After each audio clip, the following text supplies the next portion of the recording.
Hola, buenos días, alumnos del Newman. Aquí en el primer vídeo sobre representación gráfica en hojas de cálculo, una de las funcionalidades más importantes de las hojas de cálculo son las representaciones gráficas, insertar gráficos. ¿Por qué es importante? Porque al realizar un gráfico de una forma correcta podemos representar la información, uno, que sea más clara para el receptor de la información. Esto es fundamental en muchas disciplinas, no solo en ciencias, sino en ciencias sociales es fundamental, e incluso en artes o en otras disciplinas como humanidades puede tener mucho interés. Es decir, representar información cuando esta información es muy masiva, hay mucha información, de una forma clara y visual es muy importante. Segundo, a pesar de que representar información de forma visual a través de un gráfico es muy aleccionador para el que lo observa, se entiende muy bien la información, hay que tener mucho cuidado al hacer este proceso porque se manipulan los datos. Al hacer una representación siempre hay una manipulación de los datos, siempre tiene un sentido, está direccionada y por lo tanto puedes modificar la información hasta tal punto que ya no represente la realidad. Entonces os voy a dar una serie de claves que yo creo que son importantes. La primera forma de representar que vamos a ver es el histograma. Seleccionamos los datos que queremos representar en el histograma y normalmente un histograma se coge de una sola columna. Esto es muy importante. Un histograma no es un diagrama de barras. Un histograma lo que representa es la frecuencia absoluta de una serie de valores en unos determinados intervalos equiespaciados. Vamos a ver lo que quiere decir eso. Insertar gráfico. Yo le digo insertar gráfico y él ha decidido que como he elegido solo una columna, cree que estoy haciendo un histograma. Si no estuviese haciendo un histograma, lo tendría que cambiar aquí. Bueno, veis que aquí aparecen, voy a cerrar esto porque no me interesa ahora mismo modificarlo. Veis que aquí aparece el título, dice histograma de alturas en pulgadas y me ha generado una serie de intervalos. Fijaros. Dice que en el intervalo 61,07,62,14 hay un caso. ¿De acuerdo? 62,14, 61,07. ¿De acuerdo? Fijaros que si yo cambiase este 62,14 por 61,07, a ver qué pasa. Me lo manda a la anterior. ¿De acuerdo? De todas formas, el histograma de hojas de cálculo, los intervalos los hace a través de un algoritmo bastante conocido, pero no lo podemos modificar, o yo al menos todavía no sé cómo podemos modificar el algoritmo de los intervalos del histograma. Así que estos son los intervalos con los que nos vamos a quedar en un principio.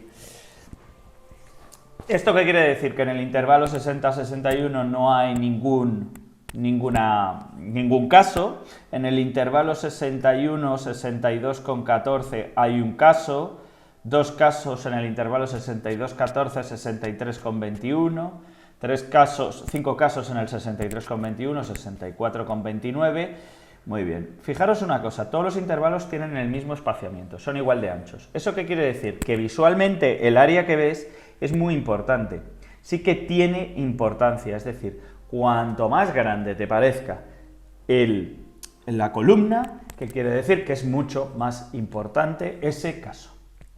Es decir, entre 67,50 y 68,57 está el 43 casos de 200.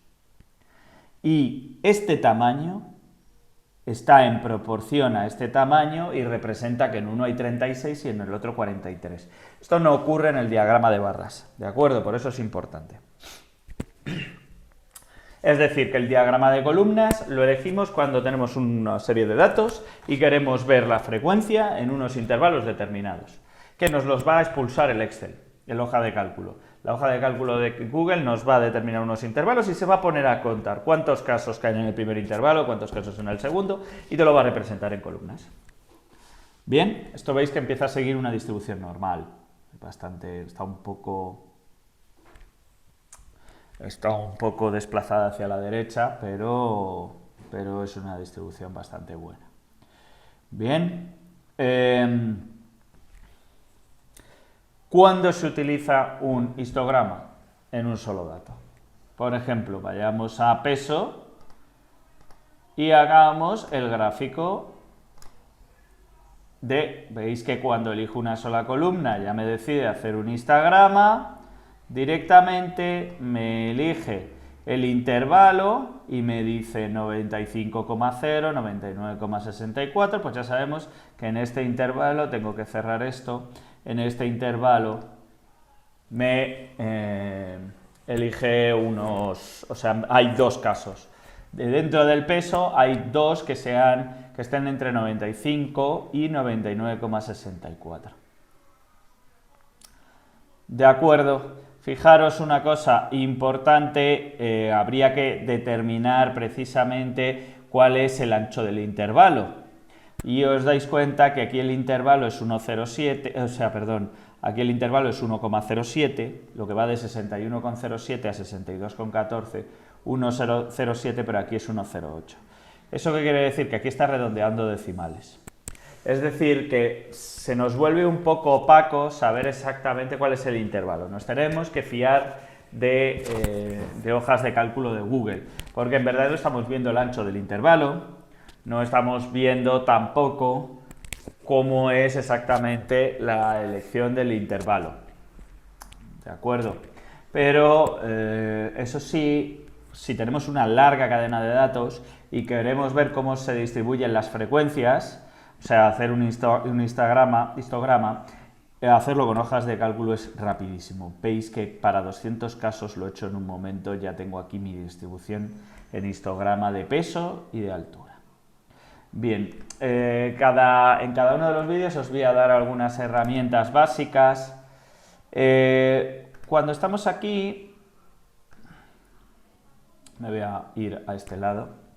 Lo que tenemos es que vamos a poner en el eje X el intervalo de datos y la serie. La serie sería simplemente que vamos a colocar en el eje Y. Él ya sabe que cuando está haciendo un histograma lo que va a hacer es conteos. ¿Vale? Está dentro de su misma programación. Usar fila 1 como encabezado es simplemente decirle que el wave es el encabezado. De acuerdo, cambiar filas, columnas aquí no tiene ningún sentido. Usar la columna C como etiquetas no tiene ningún sentido, porque tú necesitas darle unos valores que él contee. Y en este caso sí que tiene sentido que la primera fila sea el encabezado, porque esta primera fila de aquí veis que es la que indica que, por eso él sabe que esto es peso.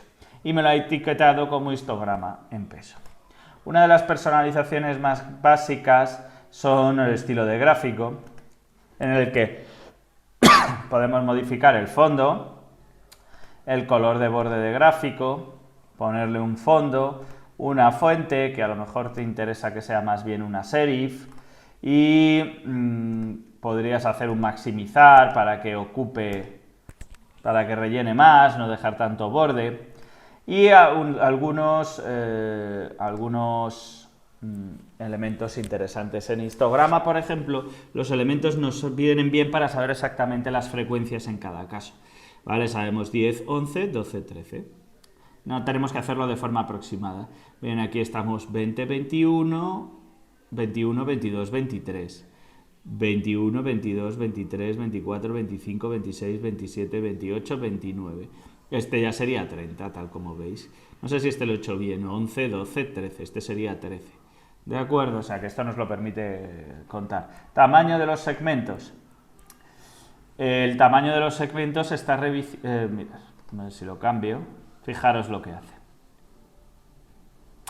¿Qué ha hecho? Ha modificado el tamaño del intervalo. Ha modificado el tamaño del intervalo. De todas formas, ya os digo que en un principio es mucho mejor dejarlo en automático.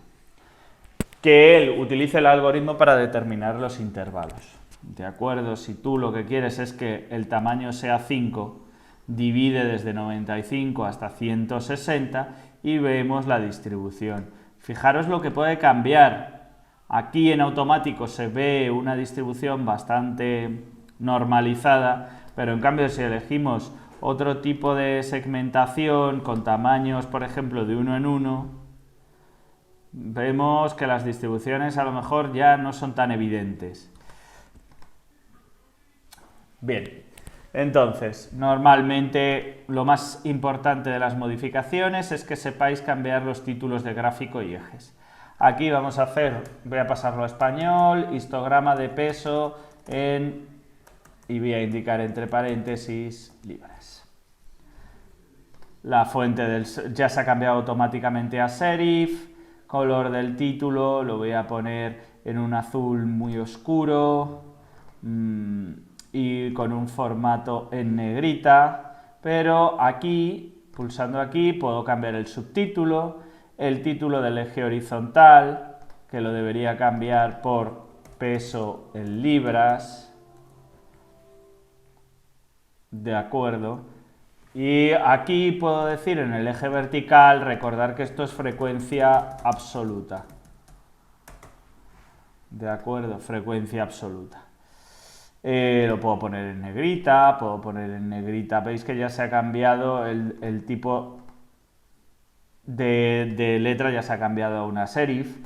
El título del eje horizontal también lo puedo poner en negrita y voy haciendo una serie de modificaciones. En cada uno de los vídeos, para cada uno de los tipos de gráficos, os iré introduciendo algunas instrucciones, algunas manipulaciones básicas. Bien, espero que este vídeo os haya servido. Un saludo.